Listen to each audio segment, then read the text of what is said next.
dia, boa tarde, boa noite, dependendo aí do horário que você esteja nos ouvindo. O ouvidor pergunta e o especialista responde. Só que esse é diferente, ele é especial, que é o ouvidor pergunta e o ouvidor responde. Nós estamos hoje aqui com o desembargador Gustavo Tadeu Alckmin, que é o primeiro ouvidor. Não, como disse Tadeu, sem saber que era impossível, foi lá e fez. Como vai, Tadeu? Tudo bom, Zé? Tudo bem? Tudo legal? Saúdo aí não só a você, meu caro ouvidor, como também aos ouvintes aqui do podcast. Prazer estar aqui e desde já parabenizo. Como a gente está numa ouvidoria informal, eu vou me furtar ao Vossa Excelência, então parabenizo a você, meu amigo Zé, por favor. Pela iniciativa, menos por eu estar participando, mas mais porque eu acho que é uma forma de você contar a história da ouvidoria. E contar a história é sempre bom para a gente aprender com a própria história, né? Então, assim, achei a iniciativa fantástica. Já deixo aqui de antemão meus cumprimentos. E estou à disposição. Então, Tadeu, poxa vida, satisfação, porque nessa série de Ouvecast, como a gente chama, né, a gente quis resgatar a memória da ouvidoria, os primórdios da ouvidoria, e você foi o primeiro ouvidor, né, em 2005, num contexto político do tribunal, político de vida, de principalmente, né, da vida política. Coincidentemente, nessa época, o Conselho Nacional de Justiça também estava sendo instalado, né? E você também teve uma participação no Conselho, alguns anos depois, como conselheiro. Tem toda uma política conjugada com a sua atuação na magistratura, né? A lembrança que você faz é muito boa, de fazer esse paralelo com o Conselho Nacional de Justiça. Aí você vai falar, mas por quê? O que tem a ver? Tem a ver com um aspecto muito, muito caro que eu, particularmente, pessoalmente, sempre defendi, de transparência do Poder Judiciário. Então, desde a época em que eu era um ativista do movimento associativo, né? Fui presidente da Amatra, fui presidente da Anamatra, fui vice-presidente da MB, desde esta época, não só eu, como o movimento associativo em geral, defendia, primeiro, a criação de um conselho não totalmente externo, como não é o caso, mas de um conselho que pudesse trazer uma visão externa e pudesse, de fato, fiscalizar e dar transparência ao Poder Judiciário, como foi a criação do CNJ. E, paralelamente, uma coisa que eu sempre defendi também, e também as associações na época defendiam, é a criação de ouvidoria. Por que ouvidoria? Porque ela está dentro dessa linha de transparência do Poder Judiciário, de transparência das nossas atividades jurisdicionais, né? E eu me lembro que aqui no Rio de Janeiro, especificamente, a gente tinha muito empenho com essa bandeira, né? Até que ela foi abraçada pelo então presidente Ivan Rodrigues Alves. Isso, que você foi nomeado por ele. Isso. Na época, inclusive, como eu me lembro que a gente defendia que houvesse uma eleição. E, na época, a gente ia mais até, que a eleição fosse até por todos os juízes, incluindo os juízes de primeiro grau, né? Posteriormente, essa ideia não vingou, mas vingou a ideia de que o corregedor não era uma nomeação do presidente, mas eleito, né? Eleito pelo Tribunal Pleno. Mas, como na época não havia isso, o Ivan falou, Tadeu, olha, isso está com você. Já que você é defensor dessa bandeira, toma que o filho é teu. Eu falei, toma que o filho é seu. Eu defendo uma eleição. Ele falou, não, mas a primeira, até para a gente instituir o que é a ouvidoria, como vai ser, eu preciso indicar alguém, porque tem que ter aqui uma diretriz, um início do caminho. Aí foi por isso que eu aceitei. E, para você ter uma ideia, Zé, a ouvidoria não tinha nem lugar. A ouvidoria funcionava dentro do meu gabinete. A ouvidoria não tinha funcionário quando começou. A estrutura física da ouvidoria, então, foi o seu gabinete no primeiro momento?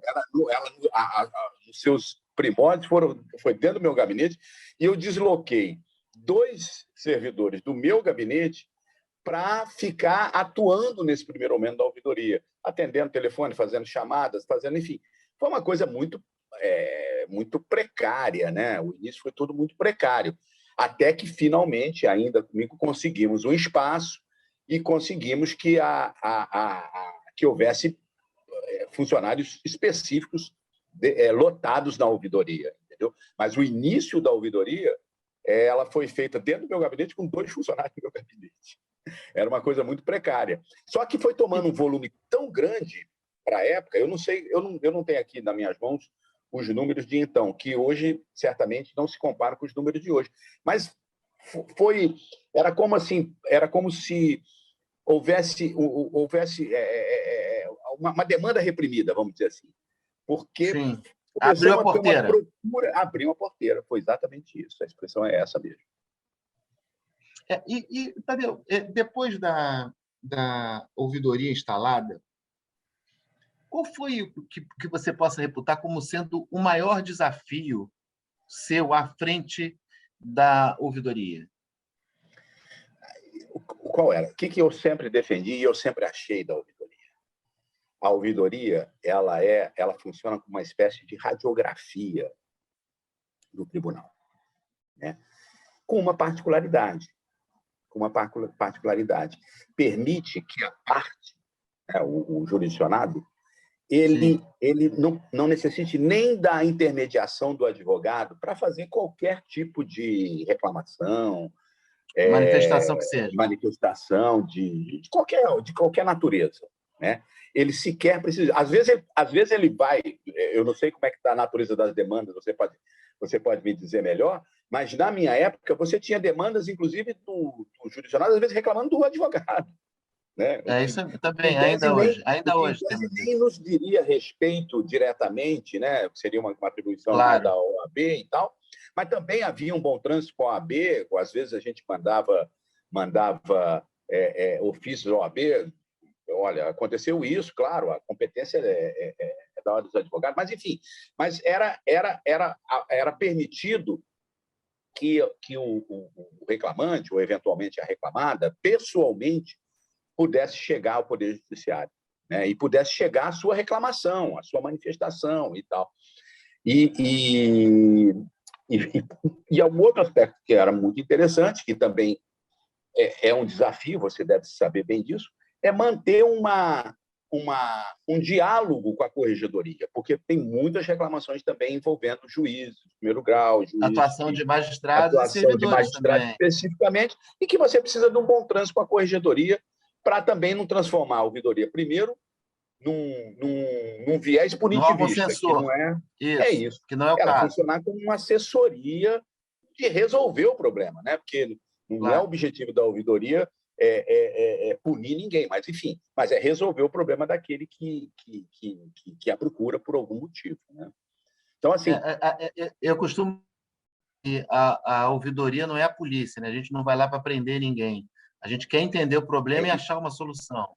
É isso. Para você ter uma ideia, Zé, no início foi um pouco difícil a compreensão disso, exatamente disso que você está falando, dentro do próprio tribunal. Porque muitos setores e até servidores tinham uma má vontade com a ouvidoria. Então, quando o servidor da ouvidoria ligava, sei lá, para uma vara porque estava tendo uma reclamação assim, assado, a respeito ou de um processo ou mesmo do magistrado, havia no início, por parte de muitos diretores, por muitos servidores, mas um certo estranhamento, né? De achar que era um órgão corregedor que estava entrando dentro da vara. E a gente teve que explicar que a ideia não é essa. A ideia é de como você falou, é de assessorar e de resolver o problema.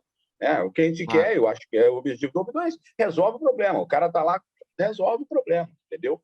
E assim, então, fazer com que esse entendimento internamente dentro do próprio tribunal fosse bem percebido pelos servidores e pelos próprios magistrados de primeiro grau, principalmente, e nós tivemos, inclusive, também demandas contra, eu já tive, talvez você tenha aí também, demandas contra desembargadores, também embora... Eu já recebi uma demanda contra mim mesmo. Pois é. Enfim,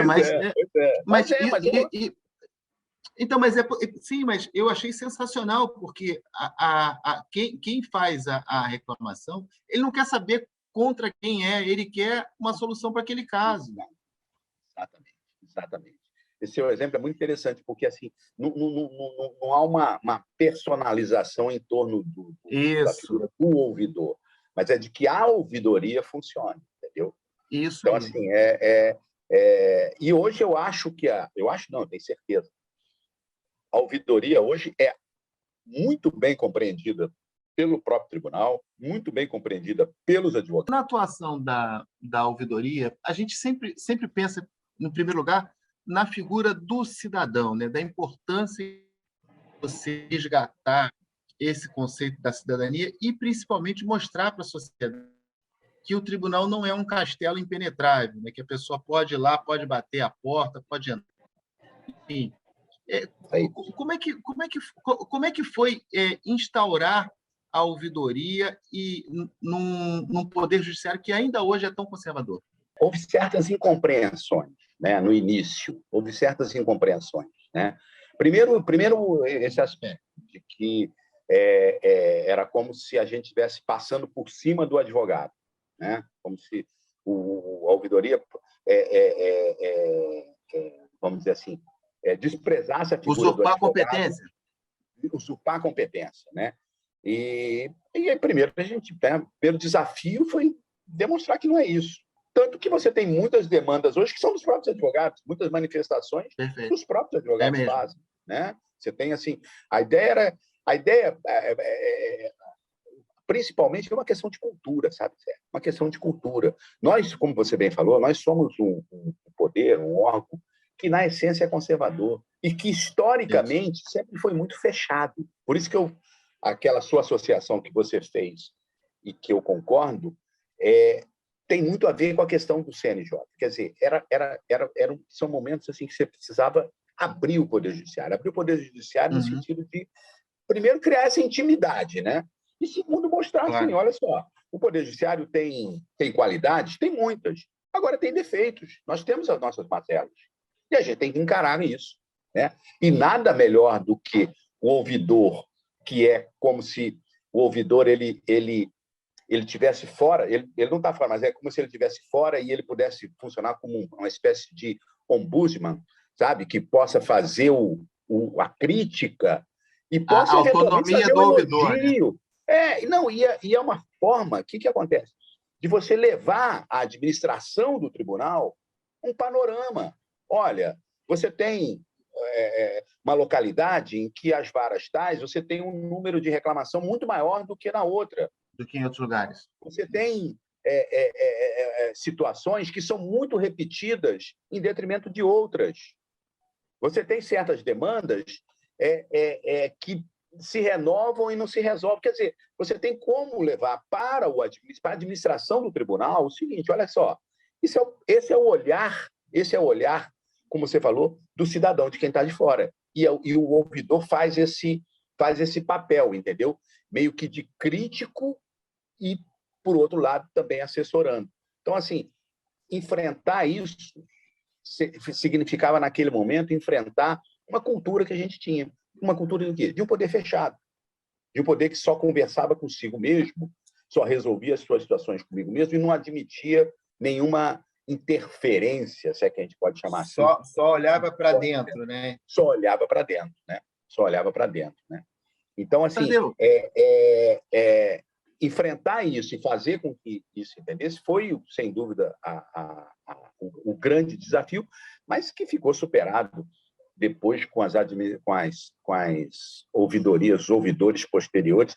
A ouvidoria ganhou um gigantismo enorme, entendeu? Hoje. E se eu estou bem informado, a ouvidoria do nosso tribunal é das mais elogiadas e das mais bem equipadas, incluindo ouvidorias não só da Justiça do Trabalho, inclusive ouvidorias de outros poderes, entendeu? De outros ramos do judiciário. Então, assim, isso se dá muito por conta do fato das sucessivas gestões da ouvidoria terem efetivamente fazido valer o papel que cabe ao ouvidor, né? Então, aí, nesse Tadeu, ponto, eu acho que a gente está de parabéns. A gente que eu falo do nosso tribunal. sim, não tenha dúvida disso. E esse trabalho da ouvidoria do Rio de Janeiro, do TRT do Rio de Janeiro, é reconhecidamente como sendo um dos mais profícuos no Poder Judiciário como um todo e das ouvidorias públicas em geral. Mas, Tadeu, agora é a hora do ar, né? Que eu digo assim, gente, acabou o tempo. Aí a plateia fala assim, Infelizmente, Tadeu, o papo está super agradável. Assim, foi uma honra ter aqui o nosso ouvidor 01 participando conosco aqui dessa série de podcasts falando sobre a ouvidoria do nosso Tribunal Regional do Trabalho. Tadeu, eu assim, imensamente agradecer, primeiro pela amizade de muitos e muitos anos, aí, desde o finalzinho da década de 80, quando eu fui seu estagiário no Sindicato dos Empregados da Área de Saúde, entendeu? E eu estou tendo aqui... Eu nunca esqueço de você e a Claudinha, lembra? Fazendo um simulado comigo de prova oral. Pois é, cara. Pois é. E, assim, foi um barato aqui, falar com você que nessa condição aqui hoje de... Primeiro, lá atrás, quando a gente era da advocacia, e hoje aqui no tribunal, é um prazer, uma honra muito grande ter a sua participação. Mas eu vou deixar aqui para você fazer suas considerações finais e a gente vai encerrar aqui hoje esse episódio. Olha, Zé, eu fico muito confiante, né? Para a gente estar... Eu estou aqui recordando, né, histórias, né, que são histórias minhas, mas que se confundem um pouco com a história da ouvidoria, e perceber que a ouvidoria hoje se tornou essencial.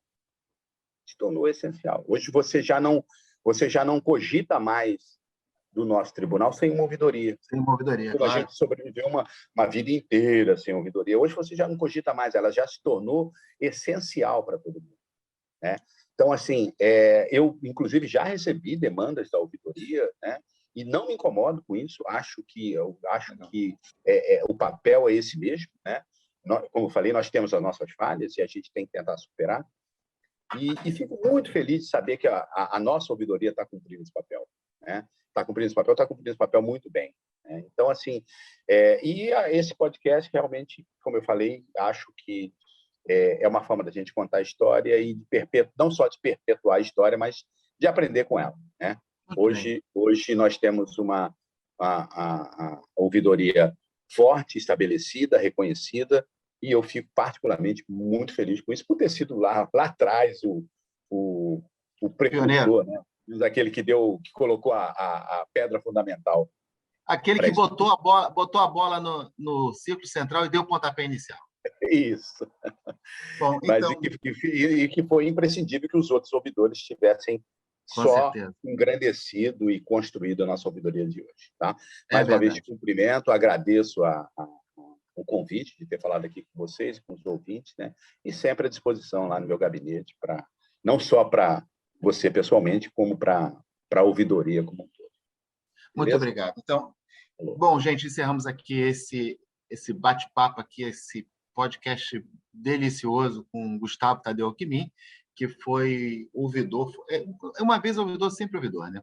Ele atuou na ouvidoria em 2005 a 2007, e iniciou aí todo esse trabalho hoje, que reconhecidamente é um fenômeno, né? A ouvidoria do TRT do Rio de Janeiro.